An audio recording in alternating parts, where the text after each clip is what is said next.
If I'm a busy founder and they're thinking, I am busy, I don't have time for this, what would you recommend the first thing is that they do? Yeah, so you have to look like anything. So you have seasons and stages in your business, and it's situational. If you don't have the time, then you need to make it a priority. Otherwise, you're not going to do it. But for me, I found myself in a position where when it comes to the marketing, product, delivery side, a lot of that, I'm in a position where I have an incredible team that are really focused on those areas of the business. Don't get me wrong, I'm still driving things, but I have owners in the company that are focused on fulfillment, product, and delivery in all forms that I can make this a focus. However, I'm still pretty time poor. I'm still running a podcast. I'm still the CEO of the company. We still have many things going on that we're working on to drive Founder forward. So I didn't hire somebody, and I will in the new year. I said to myself, I'm going to give this a good hard crack, just kind of playing around. And I made the commitment to myself that I'm going to post one time a day for 90 days straight. And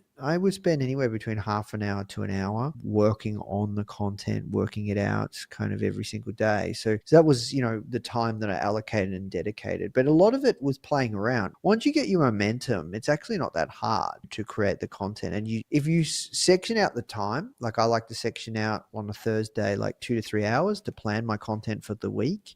And then you can just preload a lot of it, create it, preload it. I'm always doing interviews. I'm always snipping. We're getting cuts, all sorts of things. And then, get the team's help a little bit here and there. It does become easier. But for those of you that don't have the time, first of all, you have to make the time. Secondly, it has to become a priority. It has to be something that you make a commitment. You go, you know what? I can see the power in this. If you want more clients, you want more sales, you want more customers, it's a really, really powerful medium to put yourself out there, to start to build your personal brand, to start to create content. So the first thing that I did was I looked at who are the top 5, 10, 20 people that were thought leaders in my market. And I studied and looked at the content that was outliers, like outlier content, what we call in Founder unicorn posts. And then I drawed experience. The Austin Kleon approach: good artists copy, great artists steal. So I stole in for inspiration of the kind of content. So as an example, you go to my Nathan Chan Instagram page. I only really focus on one channel, then I replicate it across the others. But if you go to Nathan Chan Instagram, I focus on mainly carousels, storytelling carousels. I do clips. They don't do as well, but storytelling carousels, they tend to be the thing that really drives things for me. And I've grown